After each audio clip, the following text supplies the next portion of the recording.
So guys, welcome back to Up to Date IDN Channel. Nama gue Greg. Jadi ini dia HP barunya Realme lagi. Iya, lagi dan lagi. Tiap bulan sepertinya Realme tuh sering banget yang ngerilis HP-HP baru. Dan jujur, awalnya gue bingung HP ini kenapa bisa ada. Sampai gue tanya ke pihak Realme Indonesia kalau Realme C11 ini ada sebagai pengganti dari Realme C2 yang udah di-launch 1 tahun lalu. Jadi, apakah ini sebuah upgrade atau sama aja? Well, ada upgrade-nya sih. Jadi make sure kalian nonton sampai habis. Kita mulai dari kelebihannya dulu ya. Let's check it out. Ukuran layar di HP ini sekarang jadi lebih besar, yaitu 6,5 inch. Padahal sebelumnya di Realme C2 lebih kecil 6,1 inch yang bikin HP tersebut berasa compact dan kecil aja. Tapi untungnya buat kalian yang suka HP compact, rasio yang dipakai HP ini udah kekinian 20:9 yang bikin HP ini ramping gak lebar ke samping.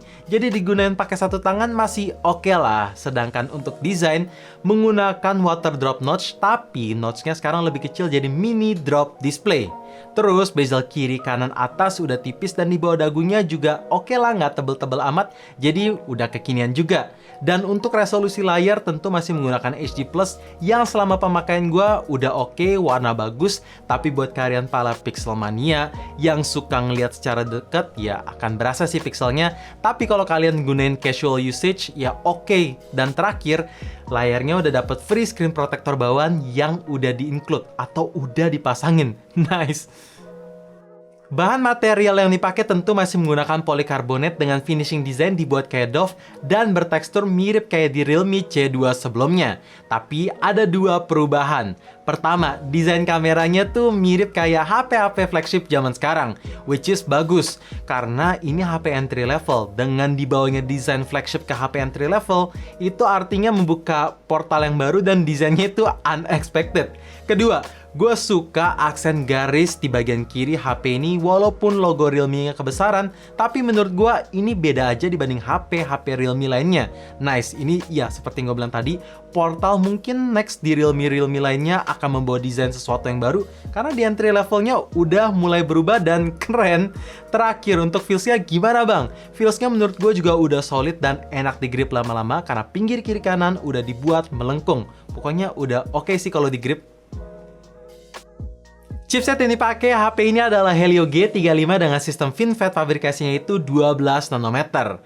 Setelah gue tes pakai Antutu, bisa hit di angka 107 ribuan yang lumayan lah ya buat kelas HP entry level. Tapi gimana untuk performance in real life-nya bang? Gue udah ngetesin pakai game PUBG, bisa dapet settingan grafik di balance dengan opsi frame rate tertinggi mentok di medium.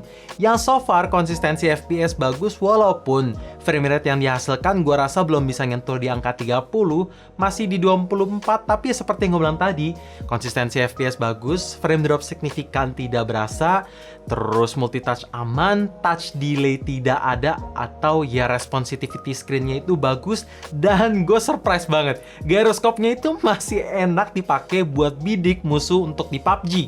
Intinya ya oke lah buat dipakai gaming santai-santai, masih bisa diandalkan.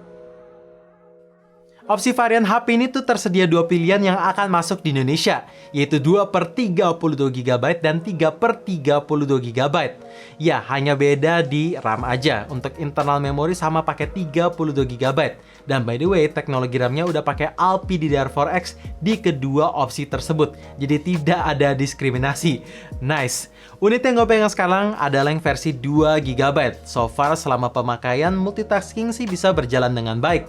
Kalau misalkan gue mengelot tanpa nunggu loading ulang, itu bisa running di background sekitar 4-5 aplikasi dengan catatan aplikasi tersebut aplikasi yang ringan atau tidak ada game yang running di background. Kalau ada game running di background ya beda cerita, hanya bisa 3 aja, tapi so far multitaskingnya oke kok untuk HP kelas entry level. Pas HP ini keluar dari box, softwarenya udah run di Android 10, tentunya dengan tampilan antarmuka menggunakan Realme UI. ia udah pakai Android 10 plus Realme UI terbaru juga. Dan berbeda dengan Realme C2 kemarin, itu kan softwarenya run di versi Lite. Tapi di Realme C11 ini, itu run di full version. Jadi tidak ada pengurangan fitur. Kayak bentuk icon bisa kita ganti sesuai preferensi. Terus icon-icon di setting udah kelihatan simple dan minimalis. Control panel enak, easy access pakai satu tangan. Screenshot 3 jari. Terus quick access file pokoknya udah komplit, tidak ada pengurangan. Ini sih mantap.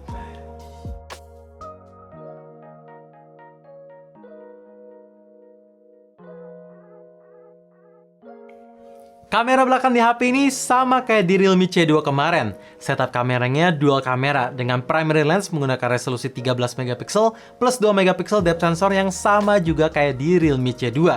Tapi pertanyaannya, apakah hasil fotonya bagus? Kan resolusinya sama. Jawabannya, surprisingly, walaupun resolusi yang dipakai sama, tapi hasil foto bisa lebih baik.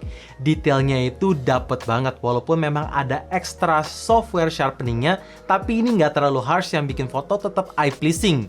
Dynamic range-nya juga bagus, warnanya oke lah, udah mendekati natural. Pokoknya di kondisi daylight, gue harus bilang ini mantap. Sedangkan untuk di low light gimana? Menurut gue di low light ya biasa aja. Detailnya masih dapet, terus warna juga natural seperti yang gue lihat, noise gak terlalu berasa. Tapi ada satu hal yang baru di C series atau di C series, yaitu Nightscape bisa tersedia. Gokil. Ini adalah HP pertama atau HP Realme C series pertama yang bisa nikmatin fitur Nightscape. Memang Nightscape tuh hasil fotonya bikin luar biasa banget. Detailnya ngangkat, warnanya ngangkat, walaupun gue bilang Nightscape di HP ini noise-nya bikin berasa, tapi at least buat kalian yang suka detailnya ngangkat, ya Nightscape-nya sih udah gokil banget. Apalagi ini kelas HP entry level loh ya. Jadi ya seperti yang bisa kalian lihat ini. Dan sekarang gue mau bahas kamera depannya. Punya resolusi 5 megapiksel yang sama kayak di Realme C2 kemarin juga. Dan untuk hasil fotonya harus gue bilang sekarang juga lebih baik. Dalam soal skin tone itu paling berasa. Gak terlalu pucet kayak di Realme C2 kemarin, walaupun skin tone masih ya sedikit pucet, tapi at least udah better. Detailnya dapet dan bokehnya menurut gue masih bisa diimprove sedikit lagi sih. Walaupun sekarang udah makin rapi. Intinya gue surprise dengan kamera depannya. Upgrade lainnya yang berasa ada di kapasitas baterai. Iya, HP ini sekarang nambah 1000 mAh atau jadi pas 5000 mAh untuk kapasitas baterainya. Dan konon katanya HP ini bisa standby sampai 40 hari. Tapi gue nggak bisa ngetesin sih, karena kalau ngetesin gue harus dicobain abisin. Nah, jadi karena itu gue udah ngetesin pakai main game PUBG berjam-jam, terus nonton YouTube berjam-jam, scrolling Instagram, dan foto-foto buat sampel foto. Itu bisa dapat screen on time sekitar 13 jam 15 menit dengan standby-nya bisa bertahan 1 hari 2 jam 18 menit. Iya, itu udah awet menurut gua. Dan by the way, selama pengetesan ini gua nggak nyalain battery saver dan itu gua connect di koneksi wifi. Jadi intinya menurut gua udah awet kalau mau dipakai seharian penuh tanpa harus sering-sering ngecharge. Untuk sistem unlock di HP ini memang rada disayangkan belum ada sensor sidik jari. Tapi ada fitur alternatif yang mirip kayak di Realme C2 sebelumnya, yaitu Face Recognition. Yang performanya sendiri menurut gua udah cepet walaupun nggak banget. Tapi at least bisa diandalkan dan bisa unlock di tempat gelap juga. Sisanya unlock pakai pin, pattern, huruf tentunya masih tersedia ya. Speaker di HP ini menggunakan single bottom firing speaker yang kualitas suaranya ternyata nggak jelek-jelek amat sih. Suaranya udah lumayan kenceng ya standar. Bassnya masih berasa walaupun kurang berasa, treble-nya berasa banget, dan gue rada surprise sih sebenarnya. Untuk HP kelas entry level ternyata Realme nggak lupain speaker. Karena sistem speaker atau multimedia itu buat gue pribadi sangat kepake. Nggak pandang ini ke HP kelas entry level, mid range, atau flagship. Pokoknya speaker itu menurut gue ya top priority untuk sebuah smartphone. Jadi daripada basa-basi lagi, gue langsung playin aja live test musiknya. Make sure kalian pasang earphone ataupun headset supaya bisa dapet gambaran kualitas suara HP ini ya. Langsung gua play.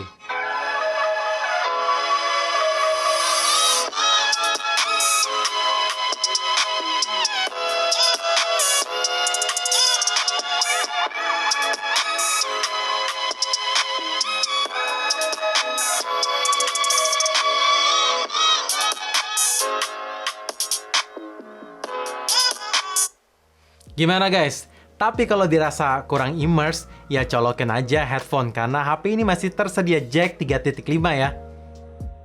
Buat kalian yang ngerasa internal memori di HP ini tuh kecil sama kayak gua, tenang, HP ini masih punya triple slot tray yang artinya kalian bisa taruh micro SD yang support sampai 256GB untuk nambahin memorinya lagi. Dan kalau kalian suka pakai dua nomor tapi males bawa dua HP kemana-mana, HP ini juga support dual SIM plus support dual 4G plus VoLTE asalkan providernya support. Ya intinya bebas upgrade.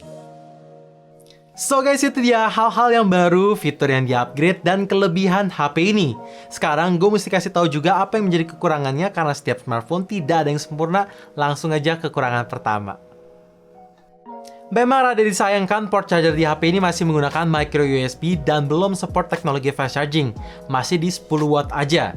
Jadi ngecharge dari angka 9-100% itu makan waktu sekitar 2 jam 43 menit yang memang takes time. Tapi kalau soal charging masih bisa gua toleransi karena baterai di HP ini udah awet. Sedangkan port charger jujur gue berharap banget sama Realme semoga bisa diterapkan port Type-C juga ke HP entry level mereka. Please banget. Yang ini sebenarnya akan terkesan kayak nggak tahu diri, tapi tetap gue mau request, yaitu nambahin AIS di video kamera depan atau minimal belakangnya aja biar hasil video tuh stabil. Karena saat ini masih shaky walaupun detailnya masih dapet sih, tapi gue berharap semoga bisa dibawa AIS di HP ini, ya walaupun itu agak nggak tahu diri. Gue senang tampilan antar muka di HP ini udah menggunakan Realme UI. Tapi sayang, Realme UI di HP ini tuh rasanya masih kurang optimization-nya. Karena kadang gue masih menemukan ngadet, lag, kurang smooth aja kalau kita buka tutup aplikasi. Itu kadang yang gue rasain. Nggak kayak Realme UI lain-lainnya. Gue berharap semoga bisa di-optimize seiring HP ini dapat update supaya bisa menambah user experience yang menyenangkan seperti Realme UI gue tahu. Smooth, enak, pokoknya ya lancar. So guys, itu dia review Realme C11 dari kita selama 1 minggu pemakaian. Jadi apakah HP ini worth it? Dan apakah HP ini akan jadi laris manis seperti Realme C-series lainnya yang berhasil kejual 13 juta unit? Jawabannya gue nggak tahu karena pas video ini dibuat, gue masih belum tahu official price-nya. Ya, gue prediksi akan sama kayak Realme C2 sebelumnya karena ini adalah pengganti Realme C2. So, thank you for watching. Jangan lupa like dan subscribe channel ini. Sekaligus nyalain notifikasinya juga supaya kalian tahu kapan video baru diupload. And as always, stay safe, stay healthy, dan stay updated with up to date.